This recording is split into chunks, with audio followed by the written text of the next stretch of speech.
जब आपका रिजल्ट आएगा आप देखना कि आप ही के बैच से कितने बच्चे लक्ष्य से ही निकल करके सिलेक्शन ले लेंगे। फिर उन्होंने भी तो किया होगा ना यार, वो अभी भी कर रहे होंगे ना यार, तो आप उसमें से क्यों नहीं?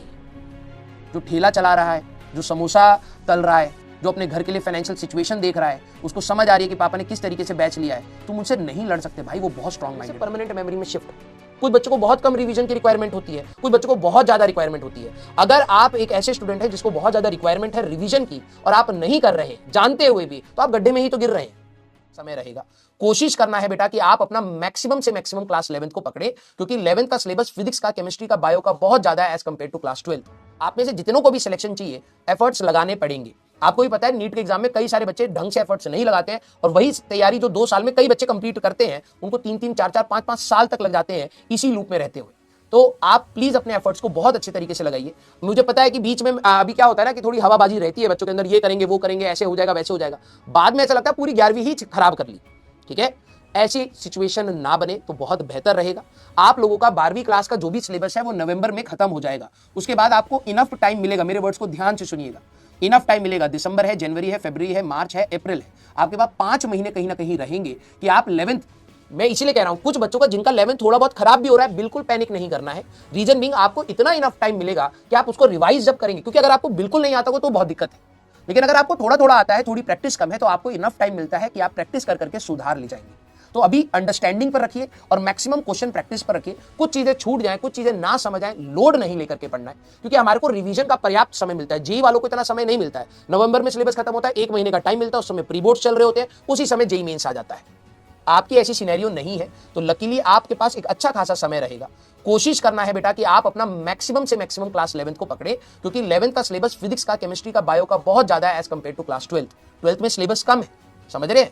12th का सिलेबस आपको काफी कम मिलेगा एज कंपेयर टू क्लास 11। तीनों सब्जेक्ट की मैं बात कर रहा हूं। तो आपको बस ये नोटिस करना है कि हाँ यार, जब सर बोल रहे हैं तो उसको अभी क्लास में फुल कंसंट्रेशन के साथ सुन लेते हैं। जितना आप क्लास में फुल कंसंट्रेशन सुनोगे, उतना ही कम आपको रिवीजन करने की रिक्वायरमेंट रहेगी। कई बच्चे होते हैं क्लास में कंसंट्रेशन नहीं होता है, फिर कहते हैं सर मैं क्लास भूलता चला जा रहा हूं। होएगा भाई, तेरा कंसंट्रेशन नहीं है ना, तो जो भी चीज पढ़ रहा है वो तेरी टेम्पररी मेमोरी में आ रही है और फिर माइंड ऑटोमेटिकली उसको डिलीट कर दे रहा है। जब तू उसको ढंग से कंसंट्रेशन से पढ़ेगा तो दिमाग को लगेगा कि हाँ यार ये इंपॉर्टेंट चीज है, उसको वो परमानेंट मेमोरी में शिफ्ट करता चला जाएगा। और जो चीज लीक भी हो रही है तो रिवीजन के साथ उसको परमानेंट कर पाएगा। आप लोग डॉक्टर बनने वाले हैं, आपको ये सारी चीजें पता है कि दिमाग कैसे फंक्शन करता है। कई चीजें आप उसको परमानेंट मेमोरी में डालने के लिए आपको एफर्ट्स लगाने पड़ते हैं, कुछ चीजें ऑटोमेटिकली चली जाती है ना। कुछ बच्चों को नंबर्स याद रहते हैं, कुछ बच्चों को गाड़ी का नंबर याद रहते हैं, कुछ बच्चों को डेट ऑफ बर्थ लोगों के याद रहते हैं, बर्थडेज याद है, एनिवर्सरीज याद है। सबको, सबके लिए परमानेंट मेमोरी का जो स्कोप है, कईयों को याद नहीं होते, कईयों को हो जाते हैं, एक बार बोलोगे याद हो जाते हैं। तो आपका दिमाग कैसे फंक्शन कर रहा है उसको जरा नोटिस करिए। आप कुछ चीजों को अगर भूल जा रहे हैं, दैट मींस आपका दिमाग उसको टेम्पररी मेमोरी में रख रहा है। आपको ट्रेन करना पड़ेगा अपने दिमाग को कि वो टेम्पररी मेमोरी से परमानेंट मेमोरी में शिफ्ट हो। कुछ बच्चों को बहुत कम रिवीजन की रिक्वायरमेंट होती है, कुछ बच्चों को बहुत ज्यादा रिक्वायरमेंट होती है। अगर आप एक ऐसे स्टूडेंट है जिसको बहुत ज्यादा रिक्वायरमेंट है रिवीजन की और आप नहीं कर रहे जानते हुए भी, तो आप गड्ढे में ही तो गिर रहे हैं। ये सुनो, और मैं लिटरली बता रहा हूं, आप इस तैयारी को 2 साल में बहुत अच्छे से खत्म कर सकते हैं, बहुत स्ट्रेस फ्री होकर के खत्म कर सकते हैं, लेकिन आपके ही एक्शन इस तैयारी को लंबा बना देगा। और लिटरली बता रहा हूं, मैंने बहुत सारे ड्रॉपर्स को पढ़ाया है। इतना आसान बात नहीं होती बीइंग अ ड्रॉपर और एक अच्छा एग्जाम में अच्छी रैंक निकालना। आसान बात नहीं होती। आसान बात ये उससे बहुत लाख गुना बेटर है कि आप 11वीं 12वीं में ही निकाल लें। आपको लगेगा अच्छा मिसमैनेजमेंट होता है, स्कूल का प्रेशर रहता है, ये नॉर्मल है। आपके दिमाग में पता नहीं किसने सेट कर दिया कि ये नॉर्मल नहीं है, ये नॉर्मल है। हम लोगों ने भी अपने टाइम में इस चीज को फेस किया है और उसके साथ तैयारी करी जाती है और होती है और सिलेक्शन भी होता है। आप अपने जब आपका रिजल्ट आएगा आप देखना कि आप ही के बैच से कितने बच्चे लक्ष्य से ही निकल करके सिलेक्शन ले लेंगे। फिर उन्होंने भी तो किया होगा ना यार, वो अभी भी कर रहे होंगे ना यार, तो आप उसमें से क्यों नहीं? आप क्या जबरदस्ती इस तैयारी को, क्योंकि आपके एमबीबीएस के बाद की भी जर्नी बहुत लंबी है भाई, क्या आप 11वीं 12वीं की तैयारी को ही एक्सपेंड कर देना चाहते हैं कि वो जर्नी आपके लिए बिल्कुल टॉक्सिक हो जाए, आपको लगे यार मैं पढ़ता ही जा रहा हूं, कब क्लोजर आएगा इस चीज का? समझ रहे मेरी बात? तो प्लीज थोड़ा सा रेस्पॉन्सिबल होकर के चीजों को पढ़िएगा, और जो आपको दिया जाए ना भाई, वो आपके ऊपर पत्थर पे खिंची हुई लकीर टाइप से होना चाहिए कि हाँ यार सर ने बोला इसको खत्म करना है। इसमें अपना ज्यादा इमोशनल फ्रंट ऐड करने की जरूरत नहीं है। जितना इमोशनल फ्रंट ऐड करोगे उतने ही साल की तैयारी खिंचती चली जाएगी। क्लियर हुई बात? यस। और मैं आप लोगों को एक बहुत बेसिक सी चीज बताने वाला हूं। जो बच्चे ना अपने आप को वीक बना रहे हैं, है नहीं, आप में से कोई वीक नहीं है, जो बंदा ठान लेता है वो कर देता है, मुझे पता है, ठीक है। कुछ बच्चे आप में से हैं जो अपने आप को जबरदस्ती वीक बना रहे हैं कि मेरे पास ये प्रॉब्लम, मेरे पास वो प्रॉब्लम।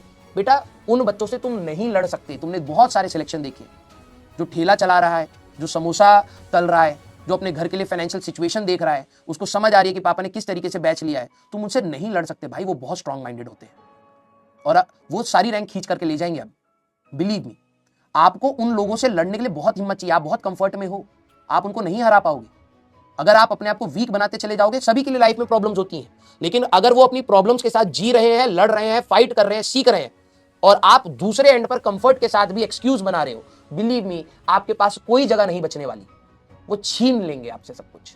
और मैं ये कह रहा हूं, वो डिजर्व करते हैं तो छीनेंगे। आप डिजर्व करोगे तो आप छीनोगे। लिमिटेड सीट्स हैं, आपको सभी को पता है ना। तो आप अपने एफर्ट्स को कम मत करिए, आप जितना बढ़ा सकते हो उतना बढ़ाइए। क्लियर? यस। मैं आप लोगों को बहुत बेसिक चीज बता रहा हूं भाई।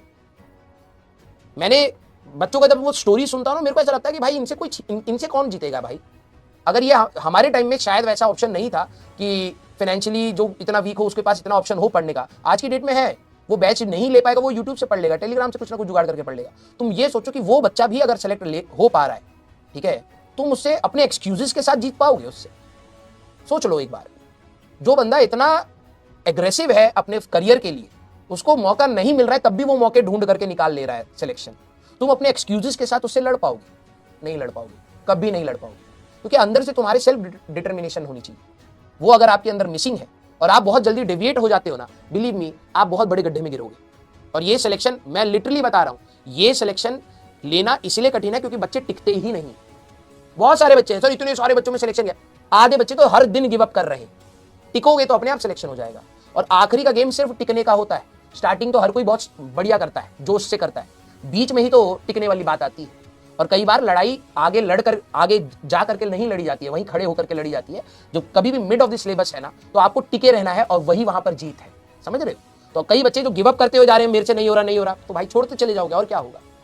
आप लोग प्लीज, आप लोग, सर एक्स्ट्रा टाइम नहीं मिल रहा है सॉल्व करने का। ताइबा बेटा, मैंने आपको क्या बात बोली है? अभी बोला ना, किसी को भी परफेक्ट तैयारी करने का मौका नहीं मिलता है इस 11वीं और 12वीं में। ये क्लियर कट है, अपने दिमाग में सेट कर लीजिए। किसी को भी परफेक्ट तैयारी करने का मौका नहीं मिलता है।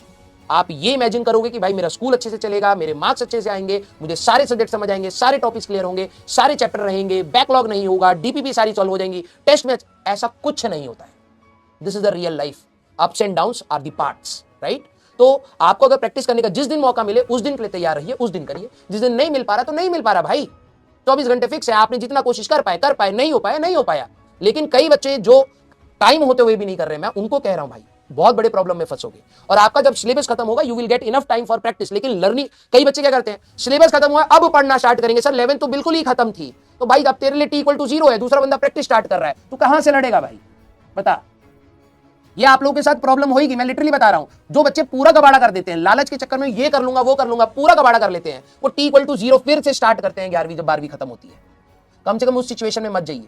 कम से कम 7-8 चैप्टर्स आपके इतने हो जाए कि हाँ यार, मेरा 7-8 चैप्टर, 5-6 चैप्टर्स का दिक्कत है, लेकिन 7-8 चैप्टर मेरे बहुत अच्छे से तैयार हैं। मैं उसको तैयार करके रखता हूं कि एटलीस्ट जब मेरा आखिरी का टाइम आएगा तो मैं इन पर फोकस कर पाऊं, नहीं तो बैक टू स्क्वायर वन सारा पढ़ना पड़ेगा।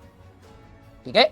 तो प्लीज आप लोग थोड़ा सा रेस्पॉन्सिबल होकर के पढ़ाई करिए, मेरी ये बहुत बड़ी गुजारिश है आप लोगों से। क्योंकि मैंने आप लोगों के बैच में एक चीज की कमी बस देखी है, पढ़ने वाले बच्चे बहुत अच्छे हैं, कुछ बच्चे हमेशा, जैसे 1-2 वर्ड्स, मेरा नाम याद है, ताइबा है, अंजनी है, इनके मेरे को नाम याद हो गए, इनके हमेशा जवाब आते हैं, हमेशा सही जवाब आते हैं। ठीक है? अब ये हो सकता है रियल वर्ल्ड में इनके नाम कुछ और होंगे, ठीक है, सिलेक्शन आएंगे, कभी मिले तो अच्छी बात है। लेकिन जो बाकी बच्चे ना बेटा, अगर आप आपस में ही चोंच लड़ाते रहोगे ना, आपको पता भी नहीं आपने एक ऐसा प्रोफेशन पर हाथ रख दिया है, ठीक है, जो एक्चुअली में वन ऑफ द टफेस्ट ही है। लिटरली बता रहा हूं, वन ऑफ द टफेस्ट है। जेई को मैं एग्जाम के पॉइंट ऑफ व्यू से टफ कहूंगा, लेकिन जॉब के पॉइंट ऑफ व्यू से टफ नहीं कहूंगा। वहां पर एक नॉमिनल जॉब लग जाएगी, हाँ, वहां पर भी भीड़ है, वहां पर भी सिलेक्शन का दिक्कत है, वहां पर भी इश्यूज है, लेकिन कम टाइम में वो सेटल हो जाते हैं। जब आप लोग 25-26 की उम्र पर होगे ना, तब आपका और उनके बीच में काफी गैप आपको दिखने लग जाएगा। वो जॉब लेकर के बैठे होंगे, हाँ ठीक है, वो 50,000 से स्टार्ट कर रहा है, कोई 30,000 से, worst to worst scenario 25,000, 15,000 start कर चुके होंगे। वो धीरे धीरे आप ग्रोथ ट्रेजेक्टरी आती है, सबका एक जैसा स्टार्ट नहीं होता, लेकिन ये वर्क एक्सपीरियंस के साथ और प्रोफेशनलिज्म के साथ बंदा ग्रो कर जाता है। आप लोगों का प्रोफेशनल करियर ही थोड़ा लेट स्टार्ट होने वाला है। आप उसको और डिले कर दोगे ना, तो आपको टॉक्सिसिटी फील होने लगेगी। कई सारे ऐसे लोग होते हैं जो मेडिकल फील्ड में चल जाते हैं, बाद में टॉक्सिसिटी फील करते हैं, यार ये तो खत्म ही नहीं हो रहा है। एटलीस्ट आपका माइंडसेट क्लियर होगा कि मैं कम से कम टाइम में इस पूरे फ्रेम को निकाल दूं। आपके लिए हर फ्रेम बहुत लेंदी है, आपका एमबीबीएस बहुत लेंदी है, फिर उसके बाद आप अपने पीजी के लिए जाओगे, उसके एग्जाम के कई बच्चे उसके एग्जाम में 2-2 3-3 साल लगा दे रहे हैं, फिर मास्टर अपनी स्पेशलाइजेशन कर रहे हैं, उसके बाद भी सुपर स्पेशलाइजेशन कर रहे हैं, तो इट्स गोइंग टू बी लेंदी यार। और तुम 11वीं 12वीं कोई खींच दोगे तो वो वाला पार्ट कहां करोगे तुम? फिर क्या करोगे? बाईपास करोगे। तुम कहोगे यार मैं ना कुछ और कर लेता हूं, मैं कोई और डिग्री के लिए ट्राई कर लेता हूं, बल्कि आपके अंदर कैपेसिटी थी करने की, बट आपने मिसमैनेजमेंट और एफर्ट्स थोड़े से ढंग से नहीं लगाए, उसकी वजह से आप अपना पूरा करियर चेंज कर दोगे। तो प्लीज एटलीस्ट इतना रेस्पॉन्सिबल हुई है बेटा।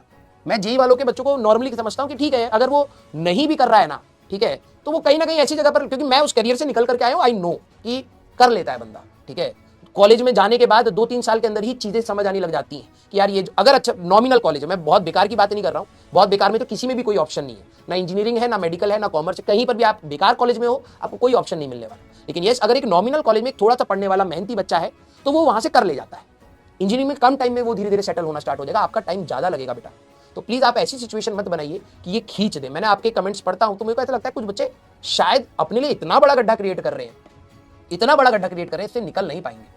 और बहुत फेमस लाइन है कि भाई ये तैयारी आपके दिमाग से निकलेगी नहीं, ठीक है। जब आप कॉलेज में भी चले जाओगे ना, आपको कभी भी, ये आईटीएंस की भी बात है, एनआईटीएंस की भी बात है, और जो बच्चे मेडिकल कॉलेज में गए हैं आप उनसे कभी मिलना तो पूछना कि फर्स्ट ईयर में मेजर डिस्कशन क्या रहा है। फर्स्ट ईयर में सबसे बड़ा डिस्कशन हॉस्टल्स में ये होता है, यार मेरे मार्क्स कम रह गए थे, मेरे को ये कॉलेज मिल जाता, मेरे इसमें इस सब्जेक्ट में इतने मार्क्स रह गए। बिलीव मी, 1 साल लगता है कॉलेज में जाने के बाद ये प्रॉपर डिस्कशन करते करते, फिर आपको लगता है यार अब तो कुछ हो नहीं सकता, अब आगे ही बढ़ते हैं। ये आपके दिमाग से निकलेगा नहीं इतनी जल्दी। वो रिग्रेट बहुत गंदा होता है, और वो उनका रिग्रेट मैं बता रहा हूं, जब मैं आईटी में था उनका रिग्रेट बता रहा हूं जिनका सिलेक्शन हुआ है, वो रो रहे होते हैं हॉस्टल्स में बैठ के। उनमें मैं भी था, मेरे को लगता था यार मेरे ये 5-6 सवाल और थोड़े बेटर हो जाते तो शायद मेरे को और थोड़ा बेटर मिलता। 1 साल लगा उससे निकलने के लिए। और अगर आप बेकार कॉलेज में तो लाइफ लॉन्ग कई बार कई लोगों के दिमाग में रह जाता है। तो प्लीज आप समझिए बेटा, ये टाइम वापस आपके पास नहीं आएगा, और जितना टाइम जा चुका है ना, जिसमें आपने शायद कुछ कबाड़ा किया है, वो भी वापस नहीं आने वाला। आप चाहे तुम जितनी लाख कोशिश कर लो, आगे आने वाले टाइम को बहुत एफर्ट्स के साथ लगाइएगा। आप लोगों ने ये चीज नोटिस कर ली होगी, ये 10वीं क्लास से बहुत बड़ा जंप है, ठीक है। मैं किसी को डिमीन करने के लिए नहीं कह रहा हूं कि वहां सिलेबस नहीं है, वो अब हमारा करिकुलम ऐसा है कि 10वीं में वैसे पढ़ा जाता है, 11वीं में ऐसे पढ़ाया जाता है, 11वीं में है इतनी बातें, ठीक है। तो अगर आप उसी एटीट्यूड से करोगे बेटा, तो शायद आप 11वीं भी पास ना कर पाओ, और कर पाओगे तो फिर कुछ ढूंढने को नहीं मिलेगा कि कौन से कॉलेज में एडमिशन लो। बहुत दिक्कत होती है, तो प्लीज थोड़ा सा सीरियस होकर के पढ़ाई करिएगा।